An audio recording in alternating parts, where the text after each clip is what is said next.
Walk into any convenience store today, and you'll see a display of sleek, brightly colored devices.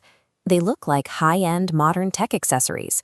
Because they emit a sweet-smelling, fluffy cloud instead of harsh smoke, many users assume they are inhaling a simple water-based mist. Compare that clean, modern aesthetic to the raw tobacco plant, an agricultural crop humans have cultivated and modified for thousands of years. If these new devices are dispensing simple, flavored vapors, it doesn't explain why users find it nearly impossible to stop using them. Beneath the bright plastic shells, these are specialized delivery systems designed to optimize the speed and volume of chemical absorption in the human body. This infographic outlines 4 primary tobacco products: traditional cigarettes, rolled tobacco, vapes, and heated devices. While packaging varies, all funnel the same chemical payload into the bloodstream. Traditional cigarettes rely on combustion. You burn leaves at high temperatures to create smoke packed with active chemicals. Rolling your own cigarettes creates a sense of manual control, but the physical outcome remains the same. Lighting the paper triggers combustion, releasing toxic smoke. E-cigarettes and heated tobacco devices use battery power instead of fire. An electrical current heats a liquid chamber to create a fine aerosol. Fire or battery, the biological goal is the same. The device converts chemicals into an inhalable format that passes easily through the lungs and bloodstream. A microscopic look at that aerosol reveals a dense suspension of ultra-fine particles and jagged, distinct chemical molecules. One byproduct is tar.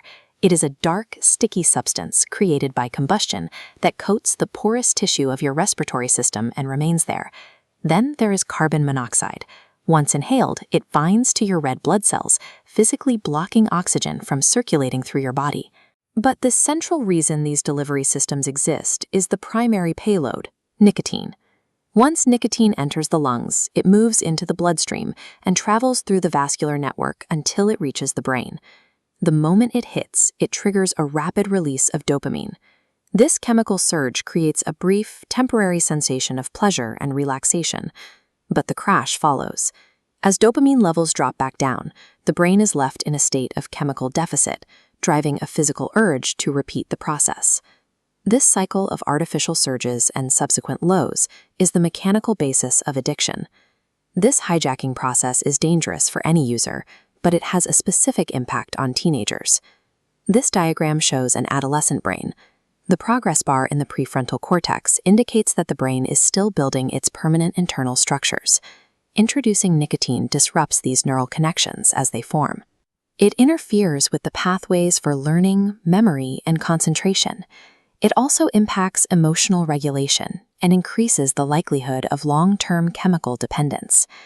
Nicotine use during these years leaves a physical footprint on the brain's circuitry, resetting the standard for how the mind processes reward and attention. To understand the product, we have to look past the marketing. The visible cloud is a chemical aerosol. Rolling your own tobacco still sends toxic combusted particles into your lungs. And those colorful plastic shells hide industrial engineering designed to deliver nicotine, far removed from anything natural. The tobacco industry has a long history of using graphics and endorsements to downplay the toxicity of its products. Understanding the chemical mechanics behind the packaging removes the deception.